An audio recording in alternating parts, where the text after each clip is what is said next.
The awakening. In the vast expanse of the Milky Way, Earth had long been a solitary beacon of intelligent life, or so humanity believed. The blue planet spun in its cosmic dance, unaware of the profound changes that awaited it. On a crisp autumn morning, as golden leaves rustled in the wind, humanity's understanding of its place in the universe would be forever altered. Dr. Elena Reyes stood atop the Arecibo Observatory in Puerto Rico, her eyes fixed on the facility's massive radio telescope. For years, she had dedicated her life to the search for extraterrestrial intelligence, sending signals into the void and listening for any response. Today, something was different. The air hummed with an electric anticipation that made the hairs on her arms stand on end. "Professor, you need to see this," her assistant called out, voice trembling with excitement. Elena rushed to the control room, her heart pounding. On the main screen, a pattern of signals pulsed rhythmically, unlike anything they had ever encountered before. "It's not random noise," Elena whispered, her fingers flying over the keyboard as she analyzed the data. "This is a message. We're not alone." News of the signal spread like wildfire across the globe. Governments scrambled to respond. Scientists worked around the clock to decipher the message, and the public oscillated between excitement and fear. The signal, as it turned out, was an invitation, a greeting from a coalition of alien civilizations known as the Galactic Concord. Within months, the first alien delegates arrived on Earth. The Arcturians, tall beings with iridescent skin and eyes that seemed to hold the wisdom of eons. The Zeta Reticulans, diminutive creatures with advanced technological implants seamlessly integrated into their bodies. And the Pleiadians, humanoid aliens with an aura of serenity that calmed even the most skeptical of humans. As Earth grappled with its new reality, another discovery shook the foundations of human understanding. In the depths of the Mariana Trench, a joint human-alien expedition uncovered an artifact of immense power and mystery. A metallic sphere, roughly the size of a beach ball, covered in intricate, glowing symbols that defied all known languages. Dr. Hiroshi Tanaka, the lead xenoarchaeologist on the expedition, carefully brought the artifact to the surface. As soon as it breached the water, it began to emit a low, pulsing hum that resonated with everyone in its vicinity. "It's alive," Hiroshi murmured, his eyes wide with wonder. "Somehow, it's alive." The discovery of the artifact, dubbed the Cosmic Sphere by the media, coincided with unsettling news from the Galactic Concord. Earth, it seemed, had been thrust into the middle of an ancient conflict. Two powerful factions, the militaristic Draconian Empire and the technologically advanced Andromedan Alliance, were on the brink of war, and Earth's strategic position in the galaxy made it a prime target for both sides. In response to this looming threat, the nations of Earth set aside their differences and formed the United Earth Alliance. This new global government would represent humanity's interests on the galactic stage and coordinate planetary defenses. At the forefront of this initiative was Commander Zara Chen, a brilliant strategist with a reputation for thinking outside the box.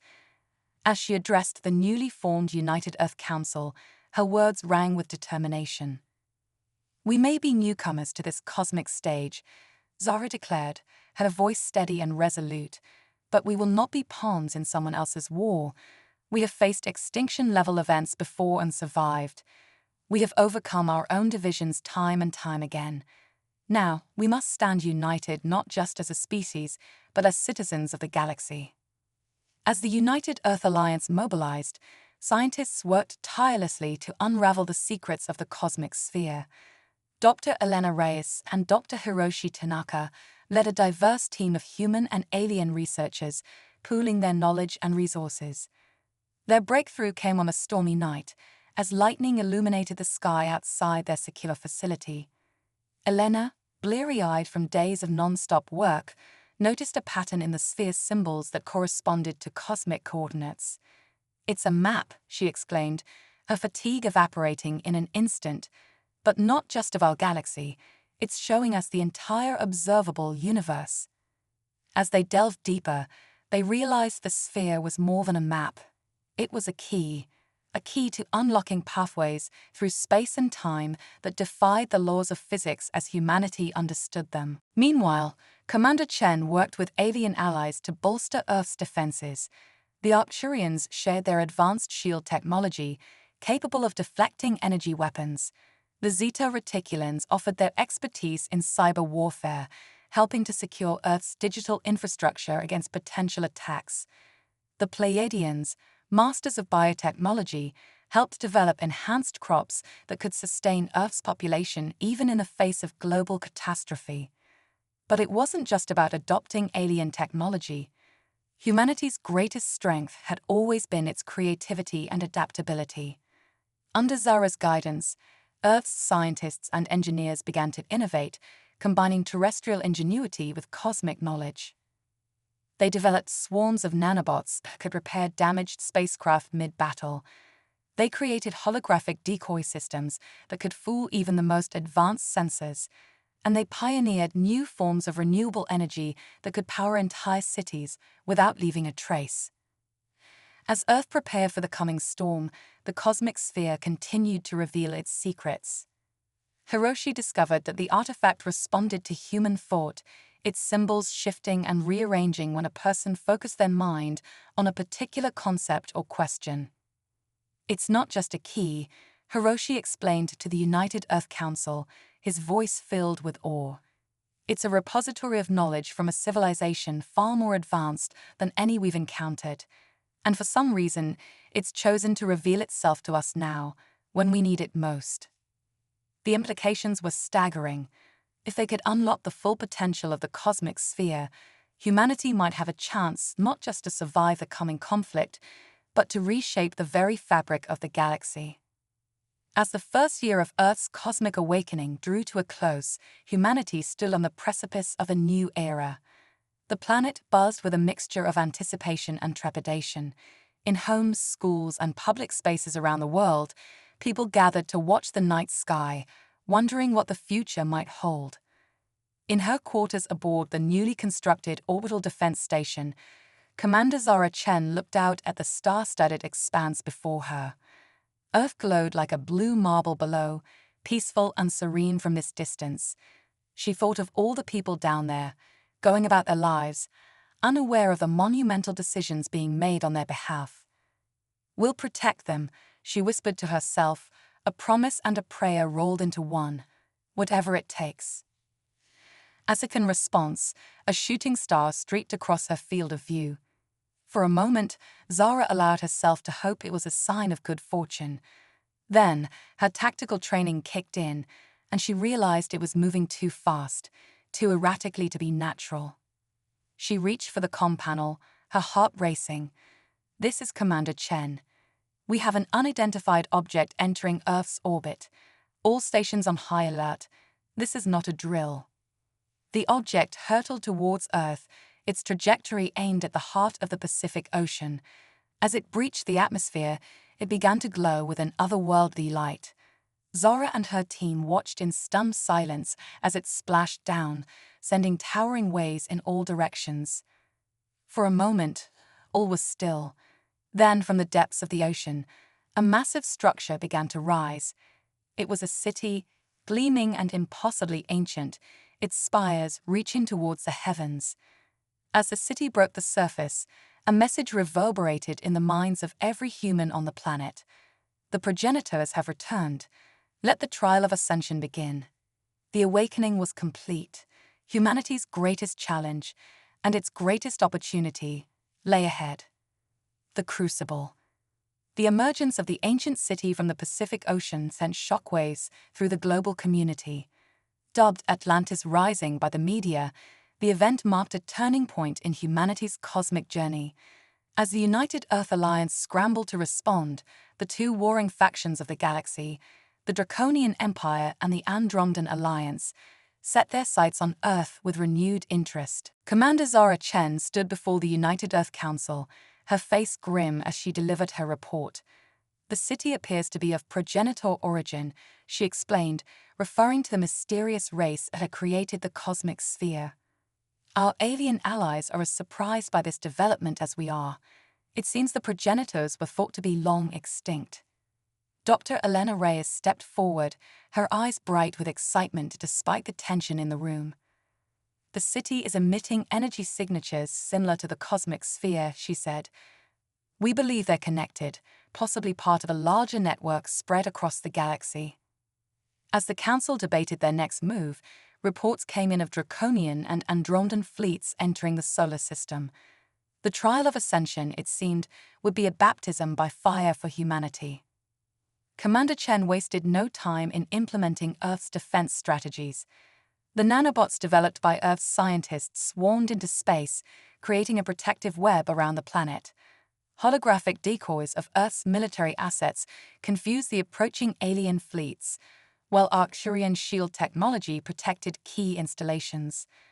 But the aliens' superior numbers and advanced weaponry soon began to overwhelm Earth's defenses. As battles raged in orbit and the skies burned with weapons fire, Dr. Hiroshi Tanaka made a desperate gambit. "We need to fully activate the cosmic sphere," he urged, his voice hoarse from sleepless nights of research. "It's our only chance." In a secure facility deep beneath the Rocky Mountains, Hiroshi and Elena worked feverishly to unlock the artifact's secrets. As they focused their thoughts on the sphere, guided by intuition and desperation, its symbols began to glow with increasing intensity. Suddenly, a beam of energy shot from the sphere, connecting with the risen city in the Pacific. The entire planet trembled, and for a moment, every electronic device on Earth went dark. When systems came back online, the battlefield had changed dramatically. A shimmering energy field enveloped the Earth, effortlessly deflecting the aliens' most powerful weapons. More incredibly, the risen city had begun to transform, revealing advanced defense systems that had lain dormant for millennia. Commander Chen's voice crackled over the global communications network, filled with a mixture of awe and determination. "All units, this is not just our planet anymore. It's our fortress. Engage the enemy and show them what humanity is made of." Earth's forces, emboldened by their new defenses, launched a counteroffensive. Squadrons of fighters, their hulls now glowing with the same energy as the cosmic sphere, darted between enemy ships with impossible agility. Ground-based weapons, augmented by progenitor technology, fired beams of energy that could pierce even the strongest alien shields. As the battle raged, Elena and Hiroshi continued to probe the secrets of the cosmic sphere. With each passing moment, more of its knowledge flowed into their minds. They learned of the progenitors, an ancient race that had seeded life throughout the galaxy. They discovered the true purpose of the trial of ascension, a test to determine which species were worthy of inheriting the progenitor's legacy. "It's not just about military might," Elena realized, her eyes wide with understanding. "The trial is testing our wisdom, our compassion, our ability to unite in the face of adversity." This revelation spread quickly through Earth's forces. Even as they fought to repel the invasion, humans began reaching out to enemy combatants, offering alternatives to bloodshed. Some Draconians and Andromedans, impressed by humanity's resilience and touched by their empathy, began to question their own leaders' motives. In orbit, Commander Chen found herself in a fierce dogfight with a Draconian battlecruiser. As she maneuvered her ship with skill born of countless simulations and battles, she opened a communication channel to the enemy vessel. "We don't have to do this," she said, her voice steady even as she dodged incoming fire. "There's room for all of us in this galaxy. The progenitor is meant for us to cooperate, not destroy each other." For a tense moment, there was no response. Then, to Zara's surprise, the Draconian ship powered down its weapons. Perhaps came a gravelly voice over the comm. "It is time we remembered the old ways, the ways of honor and mutual respect." Similar scenes played out across the battlefield. The tide of the conflict began to turn, not through victory in combat, but through understanding and diplomacy. As the fighting gradually subsided, the cosmic sphere pulsed with newfound energy. Hiroshi and Elena, their minds now intimately connected to the artifact, realized what needed to be done. It's a key, Hiroshi said, his voice filled with wonder. Not just to knowledge, but to the heart of the progenitor city itself. In a historic moment, broadcast to every corner of the Earth and to the watching galaxy beyond, a delegation of humans, led by Commander Chen, Dr. Reyes, and Dr. Tanaka, approached the risen city. Representatives from the Draconian and Andromedan forces, as well as Earth's alien allies, joined them. As they reached the central spire of the city, Elena held up the cosmic sphere. It pulsed in harmony with the city, and a doorway shimmered into existence before them.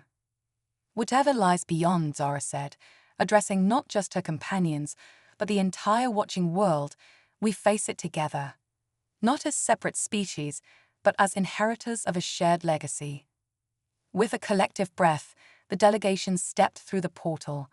They found themselves in a vast chamber, its walls lined with technology beyond their wildest imaginations. At the center stood a holographic projection of a progenitor, a being of pure energy, radiating wisdom and power. "Welcome, children of the stars," the progenitor's voice resonated in their minds. "You have taken the first steps towards your cosmic inheritance, but the true trial has only just begun." The hologram expanded, showing the galaxy in all its sprawling beauty. Countless points of light pulsed across its expanse, each representing a world or species touched by the progenitor's influence. "The galaxy stands at a crossroads," the progenitor continued. "Old conflicts threaten to tear apart the fabric of spacetime itself. You must heal these wounds, unite the disparate peoples of the cosmos, and prepare for a threat greater than any you have faced before." Images flashed before them, glimpses of a darkness consuming entire star systems, of realities collapsing in on themselves. The assembled delegates gasped in shock and fear. "This is the true trial of ascension," the progenitor said. "Not a test of military might, but of the strength of your spirits. Unite, bro, and become more than you ever dreamed possible, for only together can you face the coming storm." As the hologram faded, the chamber hummed with energy. Knowledge began to flow into the minds of all present, the secrets of faster-than-light travel, of energy manipulation on a cosmic scale, of healing worlds ravaged by war and exploitation. Commander Chen turned to her unlikely allies, human, Draconian, Andromedan, and others. Her eyes shone with determination and hope. "We were brought here for a reason," she said, "not to fight each other, but to forge a new path for all sentient life. Who's with me?" One by one, the representatives nodded their agreement.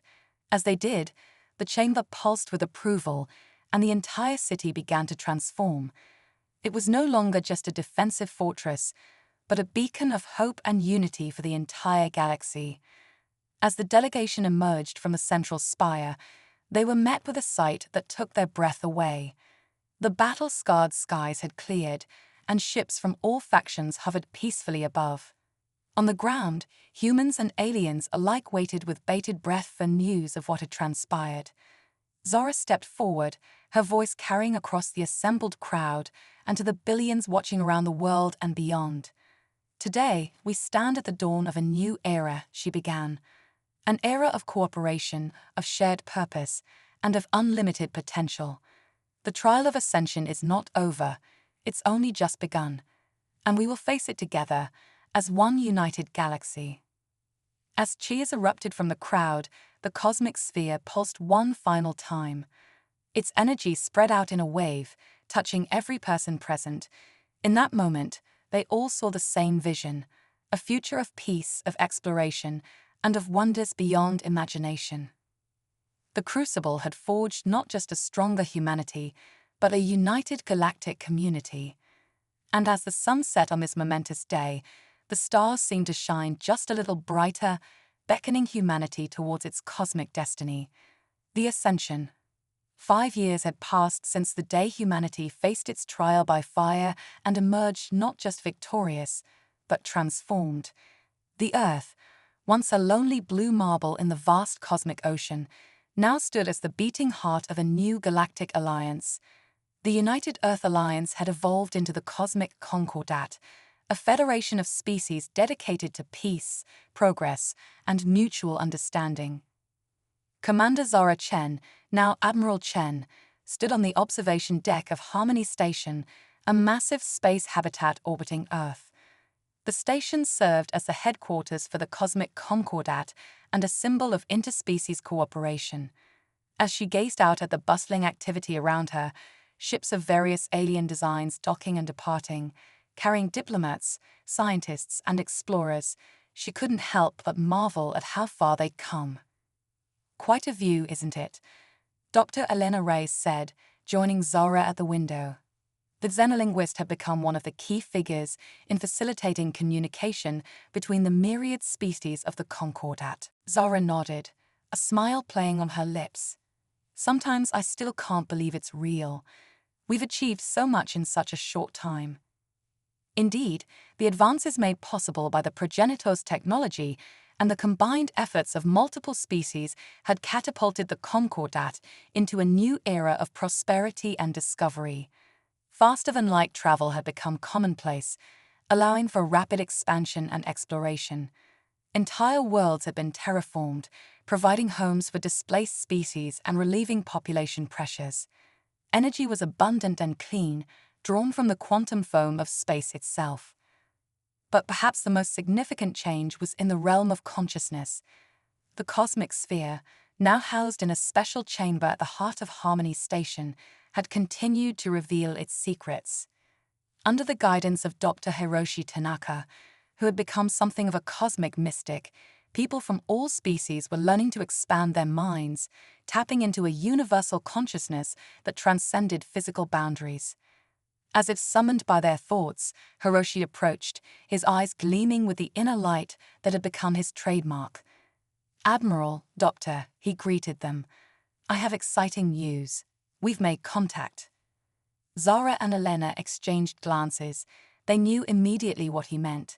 For the past year, the best minds of the Concordat had been working on a way to communicate with the progenitors across the vast gulfs of time and space.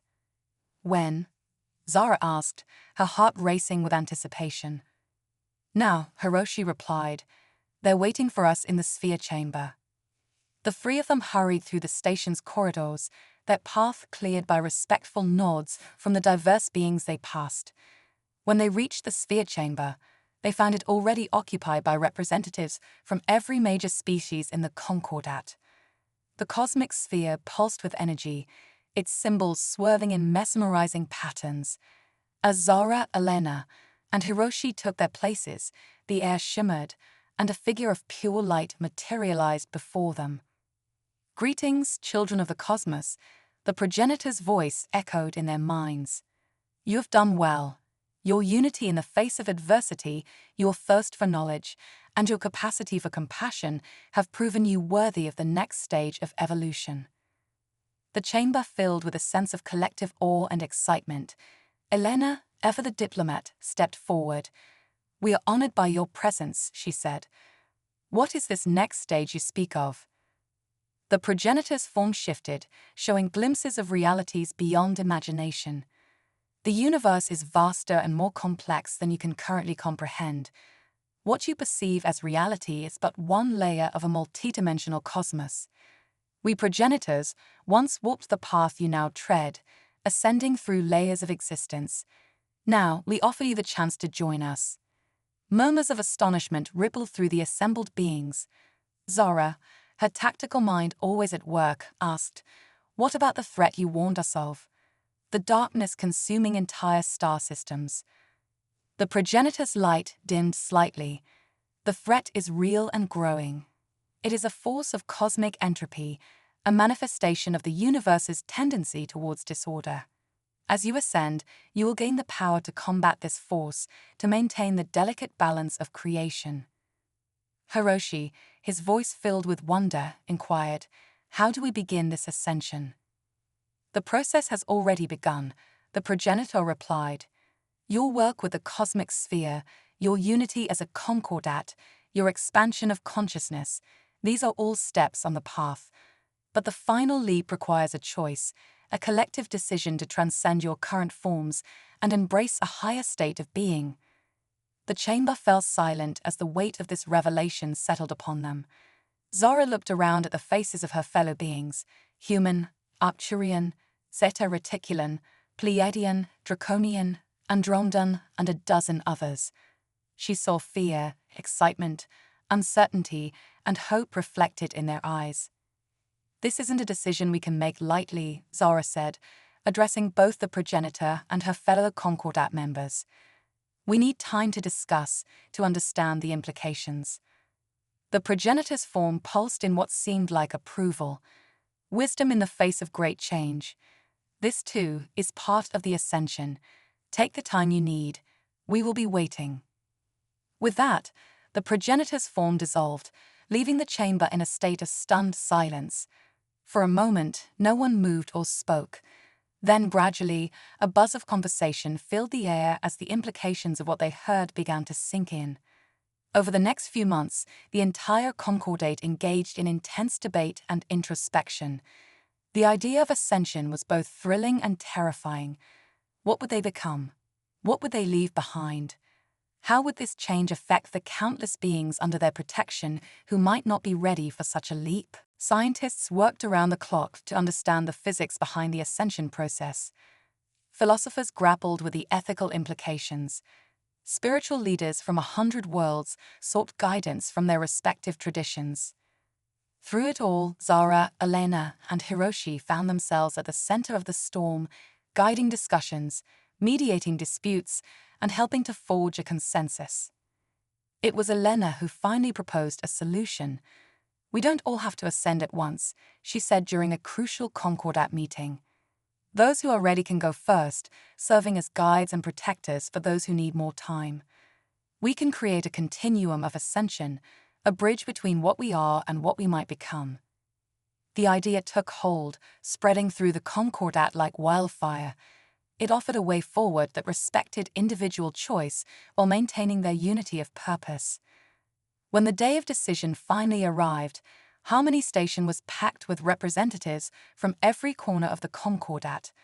The cosmic sphere pulsed with unprecedented energy, resonating with a collective will of billions of beings across the galaxy. Zara stood before the assembled multitudes, her voice carrying to every world in the Concordat through faster-than-light communications.